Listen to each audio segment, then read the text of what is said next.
Hey guys, I'm gonna do a video called 5 Records Never Shown Before in the VC.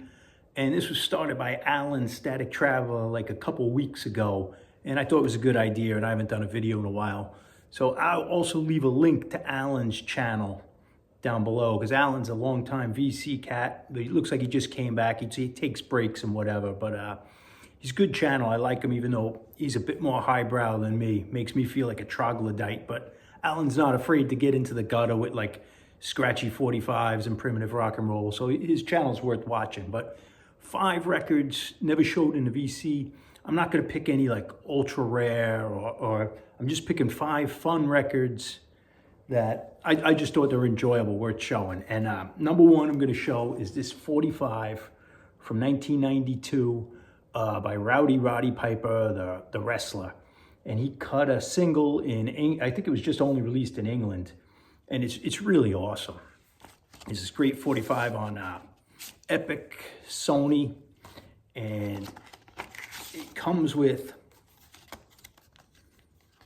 a stand-up figure. It's not been, it's got the stand, but check that out. But it's actually surprisingly a really good record. It's just a simple, old-fashioned, heartfelt, like a pop love song. And he sings it pretty earnestly, and he does it straight, and I like it. It's just kind of that timeless, simple song, and it's hard to knock it. And if Shakin' Stevens had cut the song, the same production, everything, and just sang the vocals and put it on a Shakin' Stevens, there's no doubt it would have been one of like his 15, like a top 10 hit, like number 15 or 18, however many top 10 Shakin' Stevens had. But it's very much in that vein. But I'm gonna play a sample. I've been watching you all night, 'cause everything about you, it's so right. The way you look, the way you move, the things you say, the things you do. Oh baby, I've been looking for you all my life.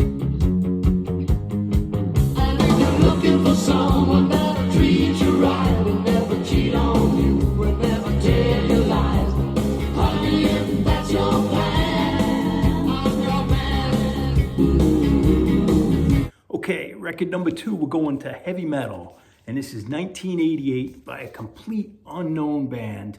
I never heard them, seen them mentioned in a magazine, heard anyone talk about them, and I don't even have them in some of my reference book, but this is a great record. It's called Savino, named after the lead singer, with this horrible cover. And they're an upstate New York band, and I knew nothing about them. This was a blind buy. And this is, like, we're talking 88 heavy metal. It leans more on like the glam side as opposed to the power metal side.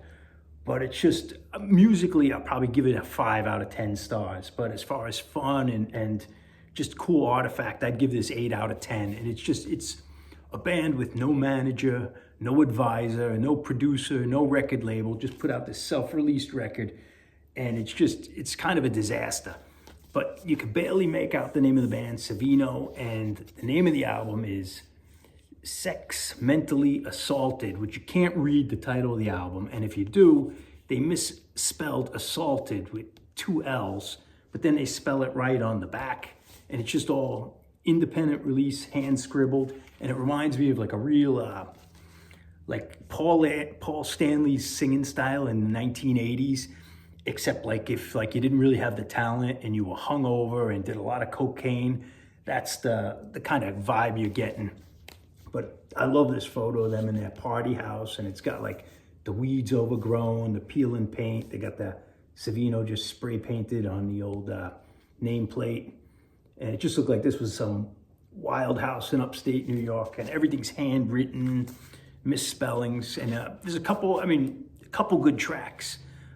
SMA Part 1 is pretty good. They do a kind of goofy song. It starts off country and then it goes to like pretty good crossover thrash metal, and it goes back to country, back to thrash, back to country. And it's like, if they just did the country intro, it would have been great. But this is because they had no advice, no one looking in. They just did this themselves. Songs written by Savino, produced by Savino. And even like the record label, he got a stamp of his face, and you can't even read it. You can't even read all these thank yous and stuff. But the best track on here is kind of like their ballad. I think it's called In My Sight, and I'll play a sample. But this is like what Guns N' Roses pretend to be like street rock, yet they have like $1 million contract and big producer, big label. This is what a real band would have sounded like. Not real, but like a band on their own, just putting things out like in 1988. So this is pretty cool release. Here's a sample. I'm begging you to say we'll never fade away. First time I saw your face, I had to turn away. And after that, babe, I was here to stay. Now we're moving fast, and everything seems alright. Why don't you hold me close and don't you ever leave my side? In my side, we'll have to fade away. In my side, we're getting closer every day, babe. In my side, I'm begging you to say we'll never have to pay for a love that's burned away. The next one I'm going to show, this one's just for Alan, because he's a Status Quo fan, and it's not a rare single or anything, but I don't know if anyone's shown it. I know I showed it before, but it's the Young and Moody band, and this is Bob Young, who's known as the fifth member of Status Quo, songwriter and stuff, and there's Mick Moody, guitar player from Whitesnake. And on this is like a one-off. I think they had an album earlier before, but this is 1978, I believe, and it's this great track called Don't Do That. And it's kind of a boogie rock tune, a little glam rock, but the cool thing is it's got Lemmy on bass and Cozy Powell on drums, and the Nolan sisters doing backup, and some cat named Ed Hamilton's doing the lead vocals. I don't know what he's from, but it's just a cool, on the Bronze label. And I think it's 1980. But either way, it's a great one-off, just good boogie rock. And that's for Alan. He's a big Status Quo fan. Status Quo for you.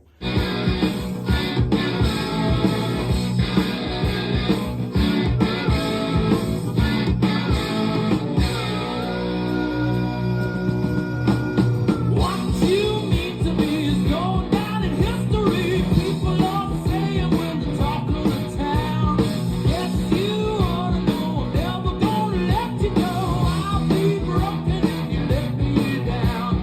Don't do that to me. Don't do that.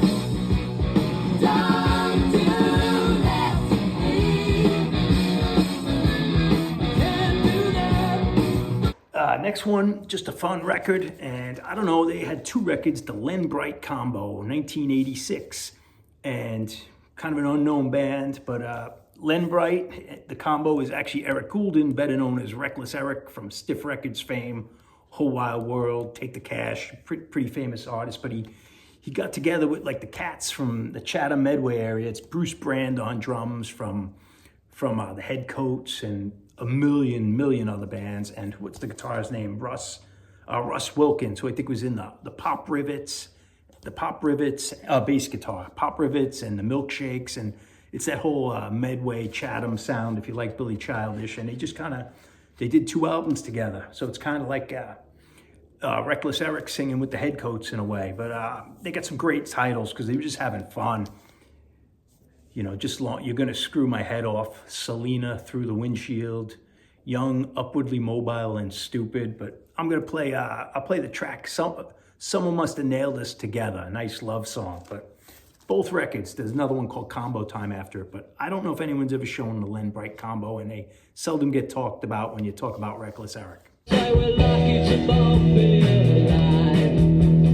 Some people say we were made for each other, stuck in a fool's paradise. The two old friends that used to be lovers, I sometimes feel just like a brick in a wall, cemented in place, going nowhere at all. Oh, someone must have nailed us together.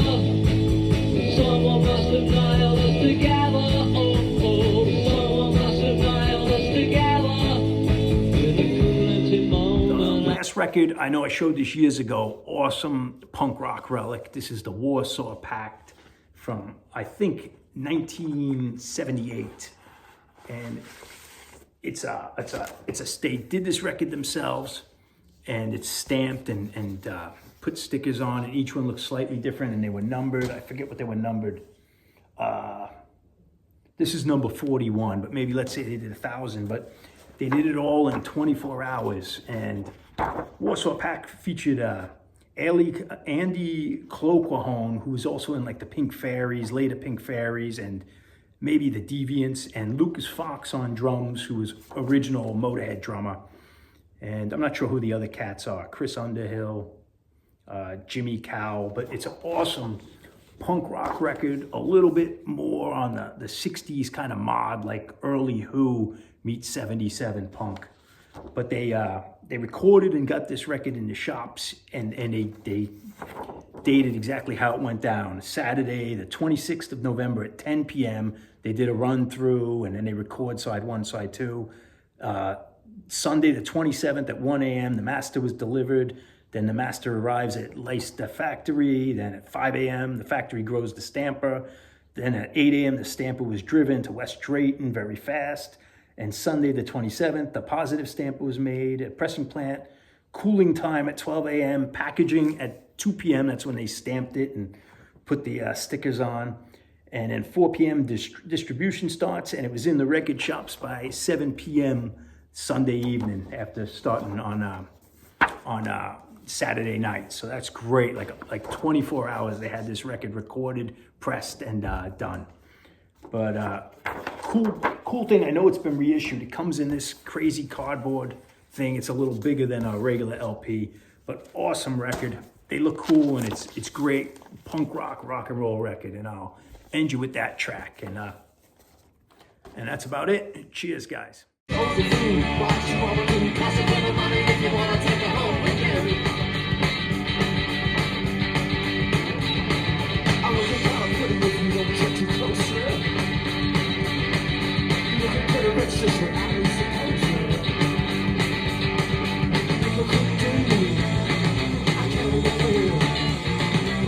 can show the truth, what you want to cause it.